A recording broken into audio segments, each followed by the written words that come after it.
ஸ்ரீ குருப்பியோ நம. பெரியவாச்சரணம். ஹரஹர சங்கர, ஜெய ஜெய சங்கர. ஆருத்ரா தரிசனம் நாளைக்கு. அந்த நடராஜருடைய அந்த என்ன சொல்கிறது, அவருடைய காஸ்மிக் டான்ஸ்ன்னு சொல்லுவாள்.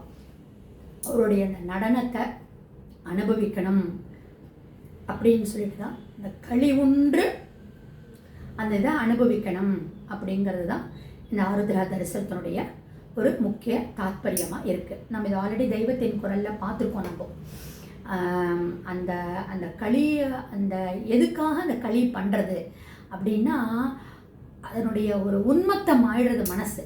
அப்போ அந்த உன்மத்தம் ஆயிடுத்துன்னா அந்த பகவானுடைய அந்த அதிசயமான டான்ஸை நம்ம கண்ணுக்கு முன்னாடி அனுபவிக்க முடியறது அப்படிங்கிறது தான் இந்த களி உண்ணும் ஒரு ஒரு சம்பிரதாயமாக இருக்குது.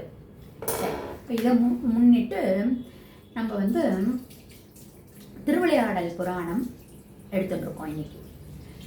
அதில் மண் சுமந்த பிட்டுக்கு மண் சுமந்த படலம் அப்படிங்கிறத நம்ம எடுத்துட்டுருக்கோம்.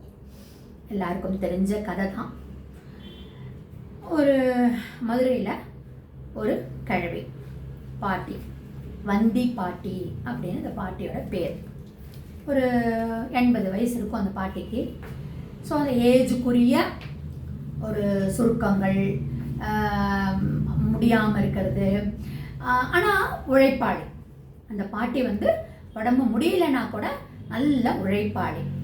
கணவர் கிடையாது, குழந்தைகள் கிடையாது, சொந்தம் பந்தம்னு சொல்லிக்கக்கூடியவா யாரும் கிடையாது.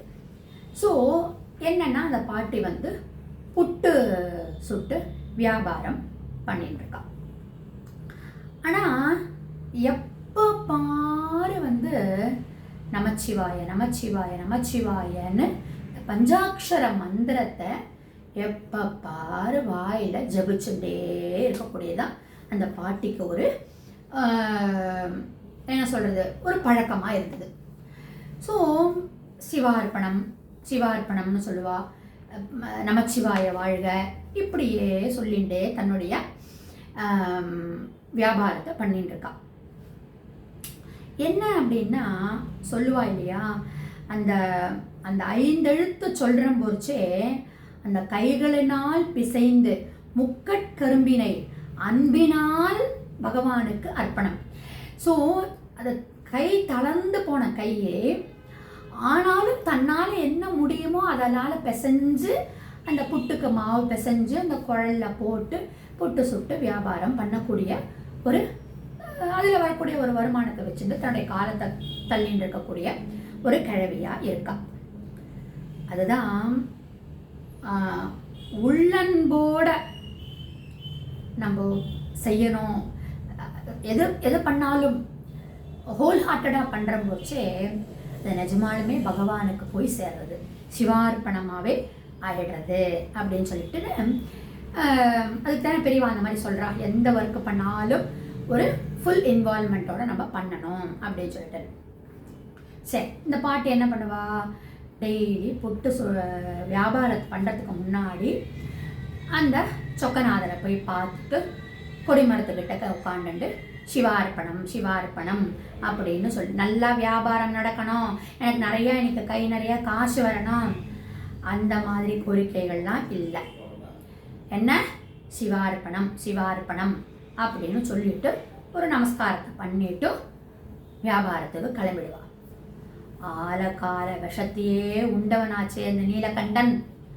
பாட்டிமா பண்ணுற புட்டு அது நெய் கூட அதில் இருக்குமான்னு தெரியல, ஆனாலும் சந்தோஷமா, ஏன்னா சதா சர்வகாலமும் நமச்சிவாய நமச்சிவாயன்னு சொல்றதுனால பகவான் கண்டிப்பா ஏத்துப்பார். என்ன ஆறுது, இந்த மாதிரி டெய்லி ஆஃபர் பண்ணிட்டு சிவார்ப்பணம் சொல்லி வியாபாரத்துக்கு போகக்கூடிய ஒரு வழக்கம். ஒரு தடவை இந்த மாதிரி பண்ற போச்சு வைகையில் வெள்ளம் வந்துடுது. அப்போ என்ன, ராஜா என்ன அனௌன்ஸ் பண்றாரு அப்படின்னா, எல்லாரும் கரையை ஒசத்துறதுக்கு அவளுக்கு ஒரு ஷேர் மாதிரி கொடுத்து, இந்த உங்களோட பார்ட்டை நீங்கள் கரையை ஒசத்தணும். அந்த கரையை ஒசத்துறதுக்கு மண்ணை கொட்டி அந்த கரையை இது பண்ணணும். ஸோ தட் வெள்ளம் வந்து பாண்டி நாட்டுக்குள்ளே வராமல் இருக்கிறதுக்காக தடுக்கணும் அப்படின்னு கரையை உயர்த்த வேண்டும் அப்படின்னு அந்த பறை முழக்கிண்டு அனௌன்ஸ்மெண்ட் பண்ணிட்டு ஒருத்தன் வரான். எல்லாரும் பண்ணணும் அப்படின்னு சொல்லிட்டு ஊர் ஜனங்கள் அத்தனை பேரும் செய்யணும் அப்படின்னா இந்த பாட்டிக்கு வந்து வீட்டுக்கு போனால் டென்ஷன் ஆகிறதா பாட்டி. நான் என்ன செய்ய முடியும், என்னால் என்ன பண்ண முடியும், இந்த கூடையை சுமந்துண்டு வரவே என்னால் பண்ண முடியல, இருக்கிற புட்டு வியாபாரத்தை பண்ணி உட்காண்டிருக்கேன் நான், குழந்தைகள் குட்டி கணவன் யாருமே கிடையாது, நான் என்ன பண்ணட்டும் தெரியலையேன்னு மறுபடியும் கோவிலில் போய் சொக்கா கருணை கடலே எனக்கு பண்ணி கொடு வழி வகுத்து கொடுன்னா ஒன்றுமே சொல்லலை. நான் என்ன பண்ணட்டும், எனக்கு ஒன்றுமே தெரியலையே, இந்த கூடையை சுமக்கிறதுக்கு கூட என்னால் முடியலையே, நான் போய் எப்படி வந்து இந்த கரையை மண்ணை போட்டு நிரப்புவேன், ராஜாவோடைய ஆர்டர் வேற. ஸோ எத்தனையோ பிறவிகளுக்கு அப்புறமா இந்த மனித பிறவி எனக்கு வந்திருக்கு, இந்த பிறவிலையும் என்னை கடை தேர்த்தாமல் இப்படி கஷ்டப்படுத்துகிற மாதிரி பண்ணுறியே சொக்கா, நான் என்ன பண்ணட்டும் அப்படின்னு ஒரு புலம்பிட்டு நான் வாட்டுக்கு போயிட்டேன். வியாபாரத்தை கவனிக்கணும்னு சொல்லிட்டு போயிட்டேன். என்ன பண்ணுற பகவான், அவரோட திருவிளையாடல் பண்ண வேண்டாமா இல்லையா? பாவம் நம்மள்கிட்ட தான் வந்து முறையிட்டு போயிருக்கா, சொந்தக்காரா யாரும் கிடையாது, கணவனையும் நாம் தான் பறிச்சுட்டோம், குழந்தைகளும் இல்லாமல் போயிடுத்து, பாவம் இல்லையா? இவ்வளோ விட்டா என்ன விட்டா இந்த கழுவிக்கு வேறு யார் இருக்கா அப்படின்னு சிவபெருமான் தன்னுடைய லீலையை ஆரம்பிக்கலாம்னு வரார்.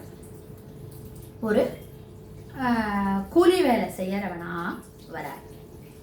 கூடைய தலையில வச்சுட்டு, கங்கையை தலையில வச்சுருக்கக்கூடிய ஜடா முடியில வச்சுருக்கக்கூடியவர் கூடைய தலையில வச்சுருக்கார். மண்வெட்டி, அந்த மண்வெட்டியை பார்த்தேன்னா ஒரே ஒரு பக்கம் ஃபுல்லாக தேஞ்சு போன மாதிரி இருக்கு. அவர் நினச்சா அண்ட சராசரங்களையே ஆட்டி வைக்கக்கூடியவர், பளபளன்னு தங்கத்துலேயும் வைரத்துலேயும் வைடூரியத்துலேயுமே மண்வெட்டியை எடுத்துன்னு வரலாம். ஆனால் எப்படி எடுத்துன்னு வர, ஒரு பக்கம் தேஞ்சு போனதாக எடுத்துன்னு வரார். ஏன்னா இவருக்கு எக்ஸ்பீரியன்ஸ் இருக்குன்னு காமிச்சுக்கிறதுக்காகவும், கூலி வேலை செய்யறதுக்கு எக்ஸ்பீரியன்ஸ் தனக்கு இருக்குன்னு காமிச்சுக்கிறதுக்காக இந்த மாதிரி வராராம். சரி, வரவர் தான் வராரு, ஒரு அழுக்கு துணியை போட்டுன்னு வரார். கூலி வேலை செய்கிறவன் எப்படி வரானோ அந்த மாதிரி வரார். அதில் வந்து இந்த திருவிளையாடல் புராணம் இதில் வந்து அந்த வார்த்தைகள் எப்படி வருதுன்னா, அழுக்கடைந்த பழந்துணி ஒன்று அரைக்கு அசைத்து விழுத்தொண்டு குழக்கடந்த இண்டை நிகர் சுமை அடை மேல் கூடை கவிழ்த்து எழக்கடாந்து திசை கடந்திட்டு இணை கடந்த திருத்தோள் மேல் என்ன எடுத்துன்னு வராரு அவரு, அந்த தோள் மேல மழிக்கடந்த விளக்கிவாய் மண் தொண்டு கிளைந்த அப்படின்னு அந்த மண் சுமக்கிற கூடைய தலையில வச்சுட்டு எப்படி வராரு, அழுக்கடைந்த பழம் துணிய, அதுவும் எப்படி தெரியுமா, அது போரும் போராத மாதிரி இழுத்து கட்டியிருக்கார். அந்த மாதிரி கட்டி கவிழ்த்து எழக்கடாந்து திசை கடந்திட்டு இந்த மதுரை மாநகரத்துக்குள்ள நுழையிற. என்ன ஆறுது இந்த கதையை நாளைக்கு பார்க்கலாம்.